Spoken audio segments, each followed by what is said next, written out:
Hello everyone, सभी को राधे राधे, जय श्री कृष्णा। तो आज से हम अपना रिवीजन सीरीज स्टार्ट करने वाले हैं। तो पहले हम शुरुआत करेंगे अकाउंट से। और आप सभी को अंग्रेजी नववर्ष की हार्दिक शुभकामनाएं। इसी के साथ हम अपना रिवीजन स्टार्ट करते हैं और ये रिवीजन लगभग 1 मंथ चलेगा आपके एग्ज़ाम से पहले, यानी कि 30 जनवरी तक ये चलेगा। और इससे पहले आपका तीनों सब्जेक्ट का रिवीजन कंप्लीट हो जाएगा। तो अगर आप इस सीरीज़ को फॉलो करते हैं तो आप अपने बोर्ड्स में मैक्सिमम स्कोर कर सकते हैं। तो let's get started with me. तो फर्स्ट हमारा चैप्टर है साझेदारी लेखांकन आधारभूत अवधारणाएं, यानी accounting for partnership basic concept हम पढ़ने वाले हैं। ये मेरे शॉर्ट नोट्स है, ये आपके उसकी लिंक मेरे डिस्क्रिप्शन बॉक्स में मिल जाएगी, तो आप वहाँ पे जाके भी इसको पढ़ सकते हैं। तो पहले इंपॉर्टेंट टॉपिक है कि साझेदारी की परिभाषा क्या होती है। आपको ऐसे पूछ सकते हैं कि साझेदारी की परिभाषा लिखिए, तो हम क्या लिखेंगे? भारतीय साझेदारी अधिनियम 1932 की धारा 4 के अनुसार, ये जो 1932 की धारा 4 है, इसमें से एमसीक्यू जरूर बनता है, तो इसको आप मार्क करके रखें। साझेदारी उन व्यक्तियों के मध्य पारस्परिक संबंध है जो किसी ऐसे व्यवसाय के लाभों को बांटने के लिए सहमत हुए हैं जिनका संचालन उन सभी के द्वारा या उन सभी की ओर से किसी एक के द्वारा किया जाता है। यानी कि साझेदारी या पार्टनरशिप क्या है कि जिसमें लोग आते हैं और एक व्यवसाय को चलाने के लिए, उसका संचालन करने के लिए उनमें से किसी एक व्यक्ति या उसका कोई एक बॉस हो सकता है या वह सभी उसके मालिक हो सकते हैं। ऐसे हम साझेदारी बनाते हैं और उससे जो भी प्रॉफिट होगा उसको हम बराबर भाग में बांटते हैं। तो यही क्या हमारी साझेदारी कहलाती है। दूसरा पूछते हैं कि साझेदार क्या होता है, यानी कि पार्टनर क्या होता है। तो जो व्यक्ति व्यक्तिगत रूप से फर्म में आता है उसको हम पार्टनर कहते हैं। और फर्म क्या होती है? तो जो पार्टनर उसके अंदर है उसको सामूहिक रूप से हम क्या कह देते हैं? फर्म कह देते हैं। उसके बाद साझेदारी की विशेषताएं क्या क्या होती है वो देखते हैं। साझेदारी की संख्या 2 से 50 तक होती है, यानी कि साझेदारी की मिनिमम संख्या कितनी हो सकती है? 2 होती है। 1 होगा तो वो क्या हो जाएगा? एकल व्यापार हो जाएगा। 2 होगी तभी साझेदारी हो सकेगी। तो इसलिए मिनिमम संख्या कितनी होती है साझेदारी में? 2 होती है। और मैक्सिमम कितनी हो सकती है? 50 हो सकती है। और दूसरा विशेषता क्या है? साझेदारों के मध्य समझौते का होना लिखित या मौखिक, यानी कि समझौता कैसा हो सकता है? लिखित भी हो सकता है और मौखिक भी। लेकिन हम ज़्यादा किसको प्रेफरेंस देते हैं? लिखित को, क्योंकि अगर आगे चल के कोई साझेदार कह दे कि हमारे साथ ऐसा क्यों हो रहा है, तो हम उसको लिखित प्रूफ दे सकते हैं। मौखिक तो वैसे याद नहीं रहता, तो लिखित लिखा हुआ याद रहता है, इसलिए हम लिखित इसमें समझौता बनाते हैं। तीसरा क्या है? लाभों का विभाजन कैसे होगा? व्यवसाय का होना, यानी कि व्यवसाय हमारा एस्टेब्लिश करता है या नहीं। फिर है व्यवसाय का संचालन हम कैसे करते हैं? पारस्परिक अभिकरण अधिनियम 1932 द्वारा संचालन और असीमित दायित्व, यानी कि साझेदारी के अंदर सभी साझेदारों का दायित्व क्या होता है? असीमित होता है। यानी कि हानि होने पर सभी साझेदार जो क्या होते हैं, उनका दायित्व क्या होता है? असीमित होता है। यानी हानि होने पर उनको अपनी जो पर्सनल पूंजी है वो भी क्या देनी पड़ सकती है। फिर आता है भारतीय साझेदारी अधिनियम कब लागू हुआ? तो 1 अक्टूबर 1932 को यह लागू हुआ। फिर आता है पार्टनरशिप डीड, यानी साझेदारी संलेख किसे कहते हैं? तो साझेदारों के मध्य लिखित जो समझौता हम करते हैं वही क्या होता है? पार्टनरशिप डीड, जिसके अंदर हम क्या क्या लिखते हैं? फर्म का नाम हो गया, साझेदार का नाम हो गया, लाभ का विभाजन हम किस अनुपात में करेंगे, पूंजी का अनुपात क्या होगा, और जो ड्राइंग्स है उसका अनुपात क्या होगा, और हानि होगी तो हम क्या करेंगे, कितने साल तक हम ये जो फर्म है रखेंगे, और उसकी फर्म को स्टार्ट करने की डेट क्या होगी, ये सब हम उसके पार्टनरशिप डेट के अंदर लिखते हैं। फिर आता है साझेदारी संलेख के अभाव में होने वाले नियम, यानी हमने साझेदारी संलेख नहीं बनाया है तो हम क्या अब कर सकते हैं अपने नियम, तो वो हमें बताया। तो अगर हमने साझेदारी संलेख नहीं बनाया है तो लाभ का विभाजन हम कैसे करेंगे? बराबर करेंगे। बिल्कुल सही है। इस टॉपिक से आपके एमसीक्यू बन सकते हैं और आपका जो 1 मार्क क्वेश्चन है या 2 मार्क क्वेश्चन है वो भी आपके यहाँ से बन सकते हैं। तो लाभ का विभाजन हम कैसे करेंगे? बराबर करेंगे। पूंजी का ब्याज क्या? हम नहीं देंगे। आरएन पर ब्याज नहीं मिलेगा, वेतन, बोनस, कमीशन नहीं देंगे, और साझेदारों के ऋणों पर ब्याज कैसे देंगे? 6% वार्षिक दर से देंगे। और व्यापार संचालन व प्रबंध में हिस्सा लेने का किसका अधिकार होगा? सभी को होगा। और फर्म की पुस्तकें देखने और निरीक्षण एनालिसिस करने को सभी को अधिकार होगा। फिर हमने इसके अंदर पढ़ा कि साझेदारों के पूंजी खाते रखने की विधियां कौन कौन सी है। तो हमने दो विधियां पढ़ी थी। एक विधि है स्थिर अपरिवर्तनशील पूंजी खाता विधि यानी कि फिक्स्ड कैपिटल अकाउंट मेथड, और दूसरा हमने पढ़ा था परिवर्तनशील पूंजी खाता विधि। तो स्थिर अपरिवर्तनशील, जिसको हम बोल सकते हैं फिक्स्ड कैपिटल अकाउंट मेथड, उसके अंदर हम जानते हैं कि कितने अकाउंट बनते हैं? 2 अकाउंट बनते हैं, पार्टनर्स कैपिटल अकाउंट और partners current account. Partners capital account में क्या आता है? जिसके अंदर हम क्या लिखते हैं? उस जो पूंजी लगाता है उसको पूंजी को लिखते हैं। और पार्टनर्स करंट अकाउंट में जो भी ड्राइंग्स है या पार्टनर्स की कैपिटल है, वो पार्टनर्स का जो इंटरेस्ट है वो हम सब इसके अंदर लिखते हैं। फिर आता है परिवर्तनशील पूंजी खाता विधि। फ्लक्चुएटिंग कैपिटल अकाउंट में एक ही खाता बनता है, वो है पार्टनर्स कैपिटल अकाउंट। यहाँ पे आपको यहाँ पे फॉर्मेट भी देखने को मिल जाएगा रिवीजन के तौर पर। यहाँ पे फॉर्मेट है फिक्स्ड कैपिटल अकाउंट मेथड में पार्टनर्स कैपिटल का और पार्टनर्स करंट अकाउंट का। तो पार्टनर्स कैपिटल में हम क्या लिखते हैं? क्रेडिट साइड में हम लिखते हैं बाय बैलेंस पीडी, जो भी हमारा बैलेंस है वो लिखते हैं। उसके बाद जो हमने कैश या बैंक ऐड की है कैपिटल, तो वो यहाँ पे लिखते हैं। और यहाँ से कोई ड्राइंग या निकाली है कैश, तो हम यहाँ पे लिखते हैं। फिर जो हमारा बैलेंस आता है वो यहाँ पे बैलेंस सीडी बन जाता है। फिर हमारा पार्टनर्स करंट अकाउंट, जिसके अंदर हम क्या लिखते हैं? बाय बैलेंस बीडी लिखेंगे क्रेडिट साइड में, और यहाँ पे टू बैलेंस बीडी भी हो सकता है, दोनों बैलेंस हो सकते हैं ना। फिर हमने लिखा है क्रेडिट साइड में bye interest on capital. Credit side में क्या क्या आएगा?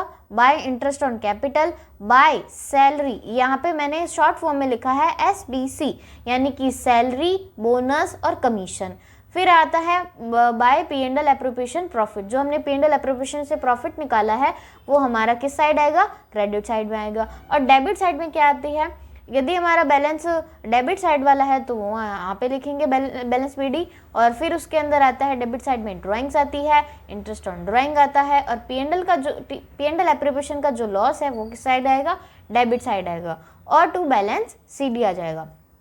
ये हमारा पार्टनर्स करंट अकाउंट का फॉर्मेट है। फिर हमारी जो दूसरी विधि है फ्लक्चुएटिंग कैपिटल अकाउंट मेथड, यानी कि परिवर्तनशील पूंजी खाता विधि, तो उसके अंदर हम एक अकाउंट बनाते हैं, वो है हमारा पार्टनर्स कैपिटल अकाउंट। यानी कि जो पहले वाली विधि हमने पढ़ी थी उसमें 2 खाते थे, उनको मर्ज करके हम क्या बना देते हैं? Partners capital account fluctuating capital method के अंदर। उसमें क्या आएगा? क्रेडिट साइड में क्या आएगा? बाय बैलेंस बीडी या टू बैलेंस बीडी, कुछ भी हो सकता है बैलेंस। फिर आता है बाय कैश या बैंक, यानी कि जो हमने पूंजी लगाई है वो हम यहाँ पे लिखेंगे। फिर बाय IOC यानी कि interest on capital, by salary, bonus and commission, by P&L appropriation profit, यहाँ पे आ जाएगा। डेबिट साइड में क्या आएगा? टू बैलेंस बीडी मैंने बता दिया, to drawing, to interest on drawing और टू P&L एप्रोप्रिएशन लॉस आएगा, और टू बैलेंस CD यानी कि जो हमारा बैलेंस बचेगा वो यहाँ पे आ जाएगा। फिर हम पढ़ते हैं कि P&L एप्रोप्रिएशन अकाउंट क्या है। तो लाभ हानि नियोजन खाता क्या है? इसके मेन इंपॉर्टेंट टॉपिक मैंने यहाँ पे लिखे हैं। शुद्ध लाभ को साझेदारों में बांटने के लिए एक अलग खाता बनाया जाता है जिसे P&L एप्रोप्रिएशन अकाउंट कहते हैं। यानी कि हमारे जो भी प्रॉफिट हुआ है उनको साझेदारों में बांटने के लिए हम एक अलग खाता बनाते हैं। सिंपल सा मीनिंग है कि लाभों का विभाजन करने के लिए जो खाता बनाया जाता है उसे हम लाभ हानि नियोजन खाता कहते हैं। यानी कि साझेदारों में जो हम प्रॉफिट बांटेंगे उसको हम कहाँ पे लिखेंगे? P&L एप्रोप्रिएशन अकाउंट के अंदर। फिर है P&L एप्रोप्रिएशन की प्रकृति कैसी है? तो नाम मात्र खाते की, ये यहाँ पे MCQ बन सकता है कि P&L एप्रोप्रिएशन अकाउंट की प्रकृति कैसी है? नाम मात्र खाते की, यानी कि नॉमिनल अकाउंट है। फिर यहाँ पे फॉर्मेट है कि profit and loss appropriation account. आप जब भी क्वेश्चन लिखे तो आपको प्रॉपर फॉर्मेट लिखना है। कैसे लिखना है? यहाँ पे प्रॉपर हेडिंग डालनी है, P&L appropriation account for the year ended. इससे आपके मार्क्स कुछ तो बढ़ते ही हैं। मतलब आपकी जो प्रेजेंटेशन आप देते हैं उसमें ये बहुत ही मैटर करता है कि आप कैसे लिख रहे हैं। तो मैं क्या करती थी, मैं अपनी रफ कॉपी में भी जब भी तैयारी करती थी, ऐसे नहीं कि कुछ भी लिख देती, मतलब तैयारी तो कर रहे हैं, रफ कॉपी में ही तो कर रहे हैं, ऐसा बिल्कुल नहीं है। अपनी रफ कॉपी में भी तैयारी ऐसी करो जैसे कि हम एग्ज़ाम दे रहे हैं, यानी एग्ज़ाम में ही पेपर लिख रहे हैं, तो आपकी प्रैक्टिस वहीं से बनती है आपकी। तो आपके पास अभी भी 1 मंथ है, तो आप क्या करो, अपनी रफ कॉपी में जब भी कोई काम करो या कोई भी सवाल करो तो उसको एग्ज़ाम की तरह देना है। उसको प्रॉपर ऐसे हेडिंग लिख के profit and loss appropriation account for the year ended, यहाँ पे डेबिट लिखना है, यहाँ पे क्रेडिट लिखना है। ये भी मैटर करता है कि आप डेबिट और क्रेडिट लिख रहे हैं। फिर यहाँ पे पर्टिकुलर्स अमाउंट लिख के प्रॉपर लाइनें खींच के आपको काम करना है। फिर यहाँ पे इसका फॉर्मेट क्या है, bye P&L account net profit, यानी कि P&L अकाउंट का हम नेट प्रॉफिट यहाँ पे लिखते हैं और to P&L account net loss यहाँ पे लिखते हैं डेबिट साइड में। फिर यहाँ पे क्या आएगा, बाय IOD यानी कि इंटरेस्ट ऑन ड्राइंग आएगा। A और B यानी कि हमारे पार्टनर है, इंटरेस्ट ऑन ड्राइंग इधर आएगा क्रेडिट साइड में। फिर bye partners capital account share of loss, यानी कि अगर पार्टनर्स को लॉस हुआ है तो वो किस साइड आएगा, क्रेडिट साइड आ जाएगा। और डेबिट साइड में क्या है, to interest on capital, interest on capital debit side है A और B का। फिर टू पार्टनर सैलरी है तो हम यहाँ पे बांट देंगे, और फिर टू पार्टनर्स कमीशन A और B का यहाँ पे बांट देंगे। टू रिजर्व है, कोई रिजर्व है तो यहाँ पे लिख देंगे। और टू पार्टनर्स कैपिटल, अगर प्रॉफिट हुआ है तो हम किस साइड लिखेंगे, डेबिट साइड लिख देंगे।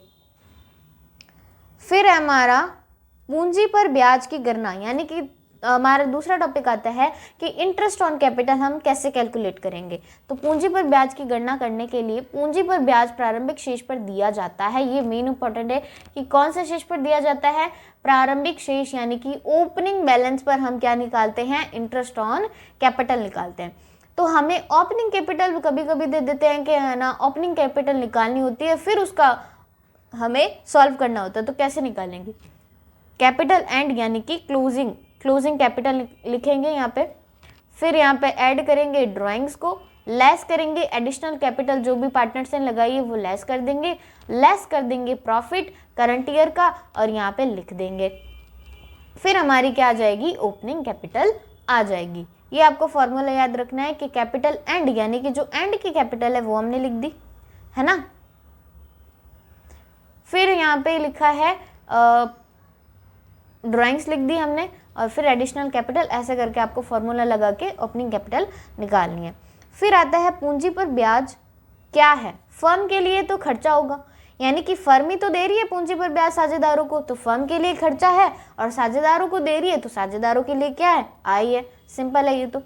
पूंजी पर ब्याज की गणना की विधियां आप समझते हैं। तो पूंजी पर ब्याज की गणना की 2 विधियां हैं, एक तो है साधारण विधि यानी कि सिंपल मेथड, और गुणनफल विधि यानी कि by product method.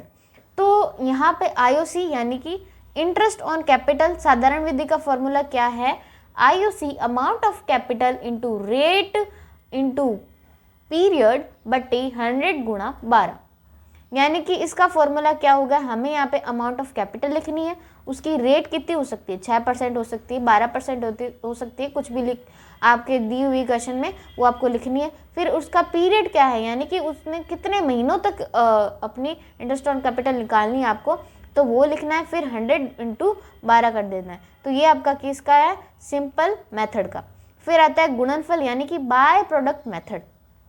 Simple method हम जब लगाते हैं जब हर महीने में जो अमाउंट होती है वो क्या होती है, सेम होती है। लेकिन गुणनफल विधि बाय प्रोडक्ट मेथड हम कब लगाते हैं, IOC यानी कि टोटल प्रोडक्ट गुणा रेट बटे 100 गुणा 12, यानी कि इसमें हर महीने में हमारी जो अमाउंट है वो क्या होती जा रही है, चेंज होती जा रही है। तो अब हमें यहाँ पे क्या लगाते हैं, टोटल प्रोडक्ट, जो प्रोडक्ट मेथड है वो हम यहाँ पे लगाते हैं। तो इंटरेस्ट ऑन कैपिटल हम कैसे निकालेंगे, टोटल प्रोडक्ट गुणा रेट बटे 100 गुणा 12। ठीक है, इसमें यहाँ पे पीरियड लगा है, इसमें यहाँ पे पीरियड नहीं लगा। क्यों, क्योंकि यहाँ पे अलग अलग मंथ में निकाल रहे हैं हम।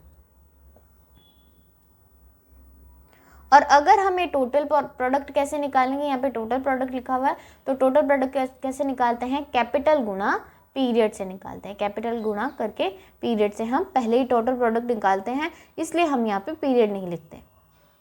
फिर आता है आहरण पर ब्याज की गणना, यानी कि interest on drawing. Interest on capital बढ़ दिया, अब हम पढ़ते हैं इंटरेस्ट ऑन ड्राइंग पे।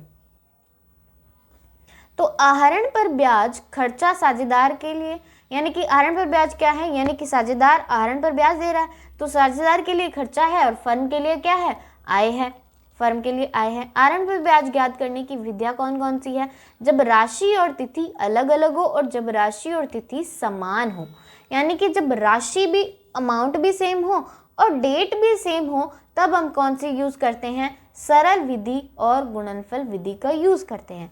सरल विधि का फॉर्मूला क्या है, इंटरेस्ट ऑन ड्राइंग बराबर अमाउंट ऑफ ड्राइंग गुणा रेट गुणा पीरियड बटे 100 गुणा 12, ये हमारा फॉर्मूला है सरल विधि का।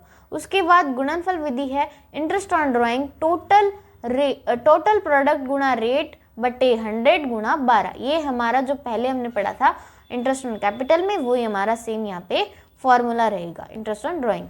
मेन यहाँ पे इंपॉर्टेंट ये आता है कि जब राशि और तिथि समान हो, औसत अवधि विधि, इसको हम और किसी के नाम से जानते हैं, औसत अवधि विधि से भी जानते हैं। जब राशि और तिथि समान होती है तब हम कौन सा यूज करते हैं, मासिक आधार पर आहरण, त्रैमासिक आधार पर आहरण, और जब आहरण की तिथि नहीं हो तब हम एक फॉर्मूला यूज करते हैं, उसका नाम है IOD, interest on drawing total drawing गुणा रेट बटे 100 गुणा एवरेज पीरियड बटे 12, ये हमारा फॉर्मूला हो जाता है इंटरेस्ट ऑन ड्राइंग का जब राशि और तिथि समान हो।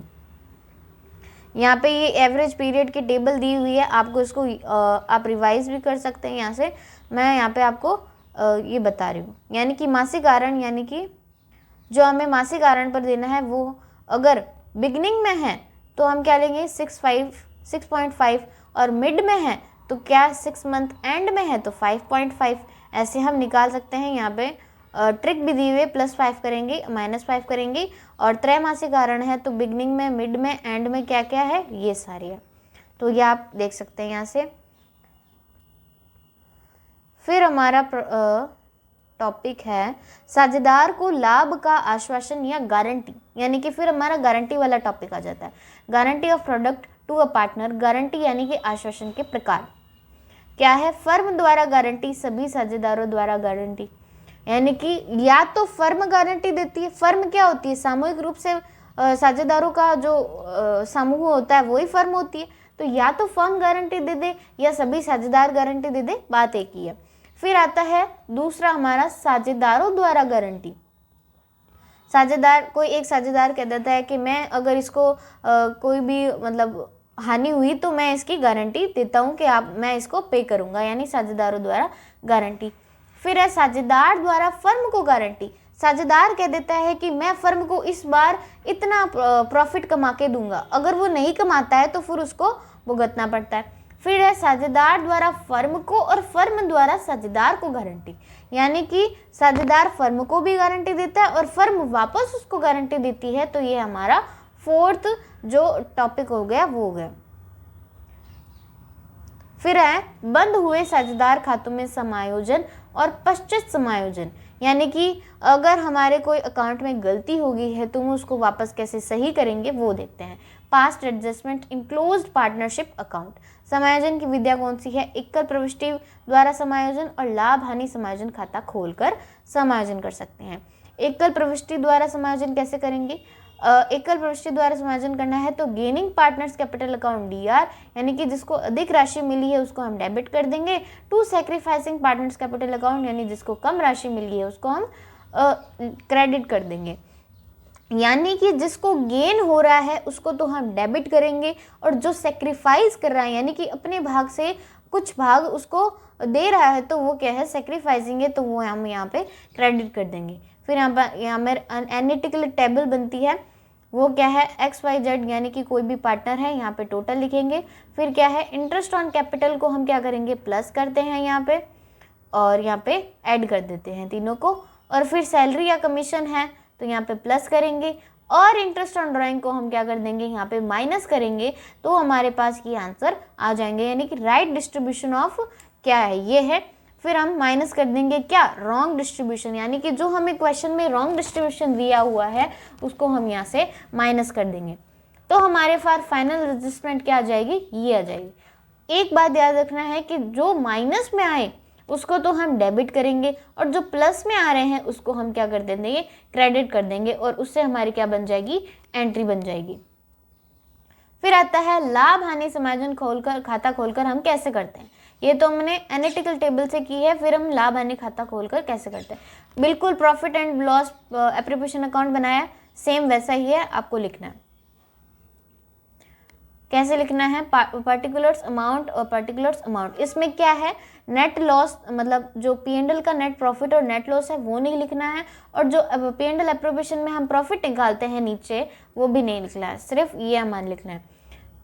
डेबिट साइड में क्या आएगा, इंटरेस्ट ऑन कैपिटल ए और बी का, टू पार्टनर सैलरी ए और बी की, टू पार्टनर्स कमीशन ए और बी का। फिर क्रेडिट साइड में क्या आएगा, बाय इंटरेस्ट ऑन ड्राइंग ए और बी का, और bye partners capital account current account share of loss. यानी कि उसका जो इधर आएगा तो हमारे शेयर ऑफ लॉस आ जाएगा और इधर आएगा तो प्रॉफिट आ जाएगा। पार्टनर्स कैपिटल अकाउंट का करंट अकाउंट का जो शेयर ऑफ लॉस है वो यहाँ पे लिखेंगे हम। तो ये हमारा हो जाएगा लाभ हानि समायोजन खाता खोलकर समायोजन। तो ये था हमारा अकाउंट्स का फर्स्ट चैप्टर का रिवीजन। आई होप आपको समझ आया होगा। अगर आपको समझ आया है और अगर आपको मेरे लेक्चर्स पसंद आ रहे हैं तो प्लीज़ कमेंट सेक्शन में मुझे बताइए कि आपको कैसा लग रहा है, ताकि मुझे आगे मोटिवेशन मिल सके बनाने का। तो आई होप आपके लिए ये बेनिफिशियल रहा होगा। तो मिलते हैं अगले शॉर्ट वीडियो में, वन शॉट में। तब तक के लिए धन्यवाद। पढ़ते रहिए और आगे बढ़ते रहिए।